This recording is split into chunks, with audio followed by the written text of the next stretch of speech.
बिस्मिल्लाहिर्रहमानिर्रहीम। Law of chemical combinations के अंदर 5 लॉज थे, जिसमें हमने फर्स्ट लॉ जो कि law of conservation of math था वो हमने स्टडी कर लिया। आज हम दूसरा लॉ पढ़ने जा रहे हैं जो है लॉ ऑफ डेफिनेट प्रोपोर्शंस और law of constant composition.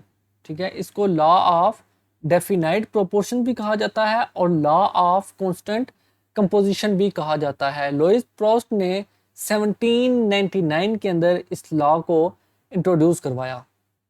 According to this law, a chemical compound always consists of the same elements combined together in the same ratio irrespective of the method of preparation or the source from where it is taken।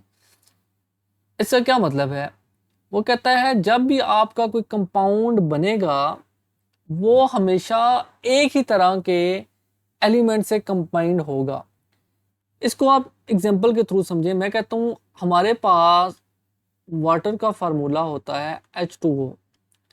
अब चाहे ये water आपका rain से आए, चाहे ये water आपका मैं कहता हूँ टैप वाटर हो, या कहीं रिवर से आए या ओशन से आए, कहीं से भी आपका ये वाटर आए, इसकी कंपोजिशन हमेशा सेम रहेगी। यहाँ कंपोजिशन बाय मैस इसकी क्या होगी? 1:8। ठीक है, और बाय वॉल्यूम हम देखें तो इसकी 2:1 होगी। अब देखें यहाँ पे हाइड्रोजन का अगर हम एटॉमिक मास देखें तो वो होता है 1 और यहाँ पे 2 है तो यहाँ पे 2 हो जाएगा, और ऑक्सीजन का एटॉमिक मास होता है 16।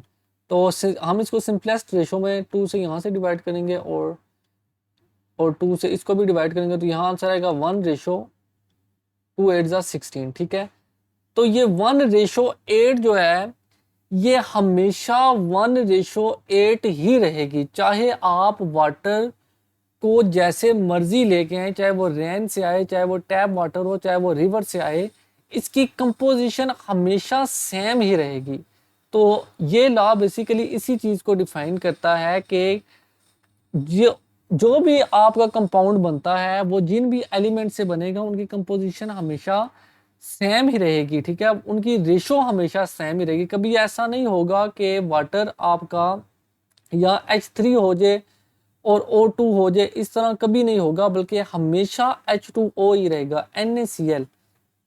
ठीक है, एक सोडियम और एक क्लोराइड मिलके NaCl बनाते हैं, ये हमेशा NaCl ही रहेगा। इसकी रेशो हमेशा ये 1:1 में ही रहेंगे। कभी ऐसा नहीं होगा कि सोडियम ज़्यादा हो जाए या क्लोरीन कम हो जाए, या क्लोरीन ज़्यादा हो जाए या सोडियम कम हो जाए, ऐसा कभी नहीं हो सकता। ठीक है, यानी इनकी जो रेशो होती है एलिमेंट्स की किसी भी कंपाउंड के अंदर वो हमेशा सेम ही रहती है, चाहे आप जिस मर्जी मेथड के थ्रू उसको बनाएं, लेकिन इनकी जो हमारे पास रेशो होती है वो हमेशा सेम ही रहती है, वो चेंज नहीं होती।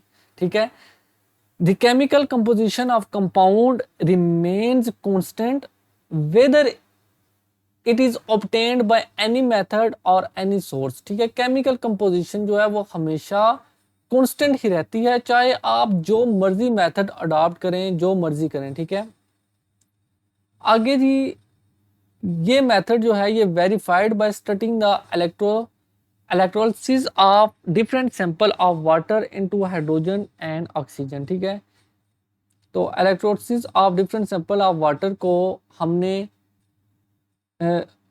यूज़ किया। ठीक है, और वेरीफाई किया लॉ ऑफ डेफिनाइट प्रोपोर्शन को। आगे इसकी एक एग्जांपल देख लेते हैं, ये बहुत इजी लॉ है। ठीक है, ये कहता है कि 1.8 grams of certain metal बर्nt in oxygen gap 3.0 gram of its oxides. ठीक है, यानी कोई मेटल है हमारे पास, वो बर्न हो रही है इन ऑक्सीजन में और 3.8 ग्राम ऑफ इट्स ऑक्साइड उसके बन रहे हैं। ठीक है, यानी ऑक्सीजन के साथ उसका रिएक्शन हो रहा है। बेसिकली वो क्या ये रहा है कि आपके पास कोई मेटल है और उस मेटल का रिएक्शन हो रहा है ऑक्सीजन के साथ, और वो हमें आफ्टर रिएक्शन हमारे पास जो उसका वेट है वो 0 ग्राम आ रहा है, ठीक है, वो मेटल ऑक्साइड बन जाता है।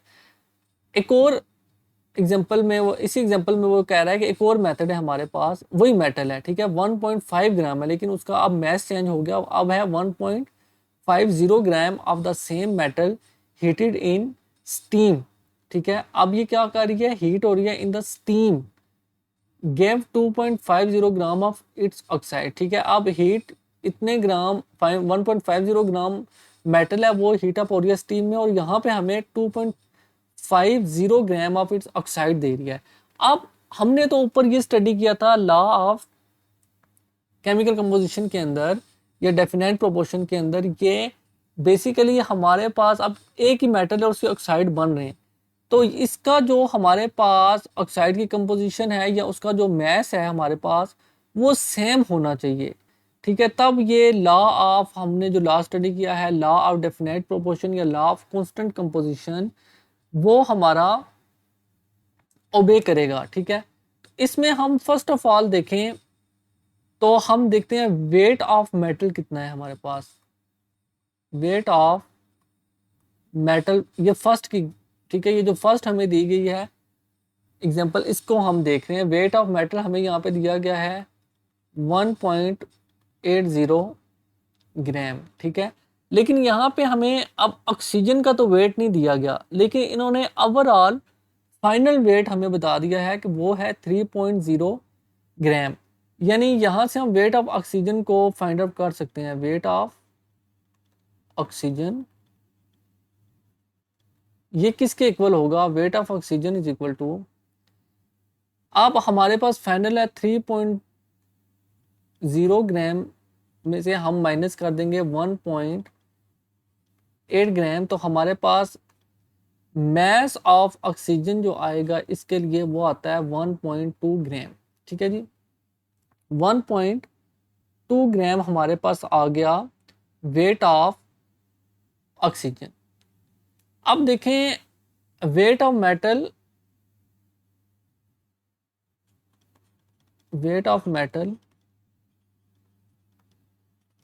Divided by weight of oxygen करेंगे हम, weight of metal divided by weight of oxygen, weight of metal है हमारे पास 1.80 ग्राम, और यहाँ पे हमारे पास वेट ऑफ ऑक्सीजन जो हमारे पास है वो है 1.2 ग्राम, तो ओवरऑल हमारे पास जो आंसर आया है वो आया है 1.5 ग्राम, ठीक है जी। हमारे पास जो आंसर आया है वो आया है 1.5 ग्राम। अब ये तो होगी फर्स्ट के लिए, अब हम जाते हैं सेकंड के लिए। सेकंड में क्या है कि हमारे पास वेट ऑफ मेटल है 1.5 ग्राम, वेट ऑफ मेटल ये है 1.50 ग्राम, ठीक है, और हमें बताया गया है कि फाइनल जो हमारे पास ऑक्साइड्स बनते हैं मेटल के उसका वेट है 2.50 ग्राम। इट्स मीन कि इसी तरह हम 2.50 ग्राम में से माइनस कर देंगे 1.50 ग्राम, तो हमारे पास वेट ऑफ ऑक्सीजन आ जाएगा। तो यहाँ से हम वेट ऑफ ऑक्सीजन के लिए क्या करेंगे, वेट ऑफ ऑक्सीजन के लिए हम 2.50 ग्राम इसमें से माइनस कर देंगे हम 1.50 ग्राम, तो हमारे पास आंसर आएगा 1 ग्राम, ठीक है जी। आंसर हमारे पास क्या आया, 1 ग्राम। अब हम देखते हैं वेट ऑफ मेटल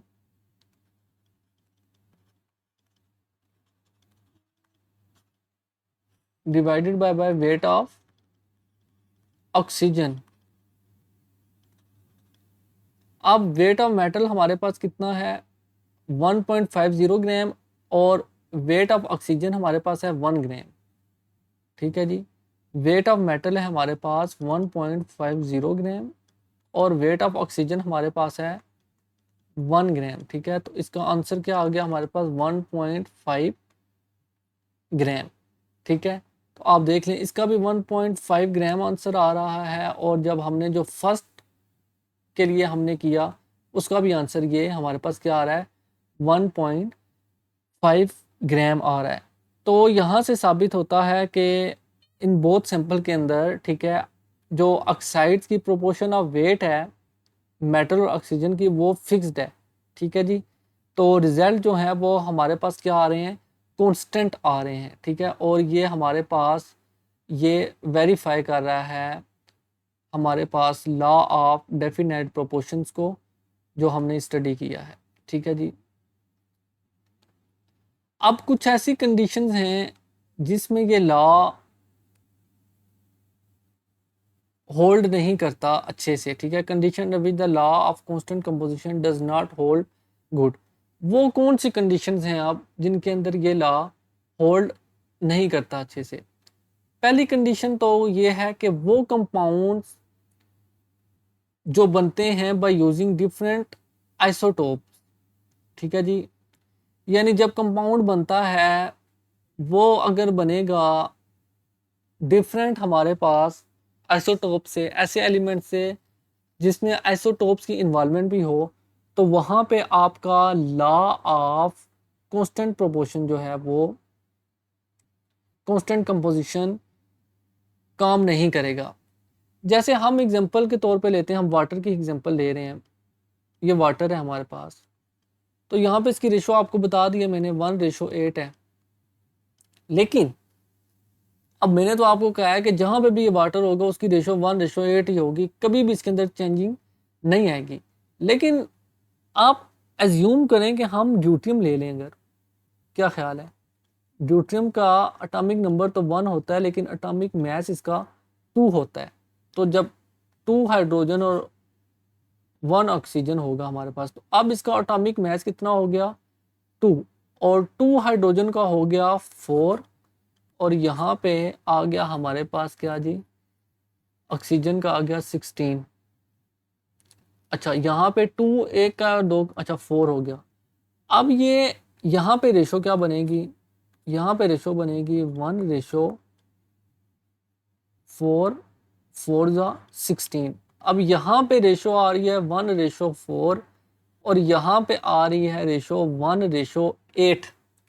तो इसका मतलब ये हुआ कि जहाँ पे आइसोटोप्स की इन्वॉल्वमेंट आ जाए वहाँ पे ये लॉ अच्छे से होल्ड नहीं करता। सेकंड है, वो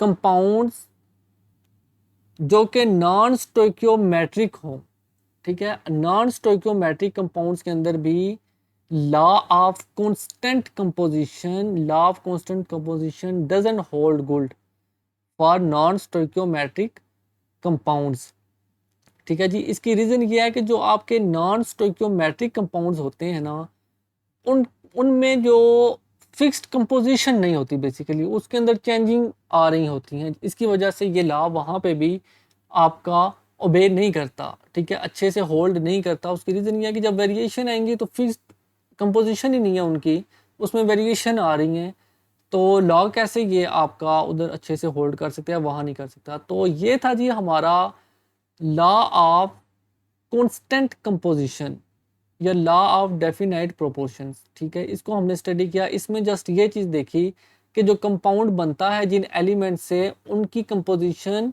ठीक है, उनकी रेशो हमेशा हमेशा सेम रहती है, कभी भी चेंज नहीं होती, ठीक है। NaCl का फार्मूला हमेशा NaCl ही रहेगा, ठीक है, कभी चेंज नहीं होगा। H2O 2 हाइड्रोजन और 1 ऑक्सीजन से मिलके ही बनेगा एक मॉलिक्यूल।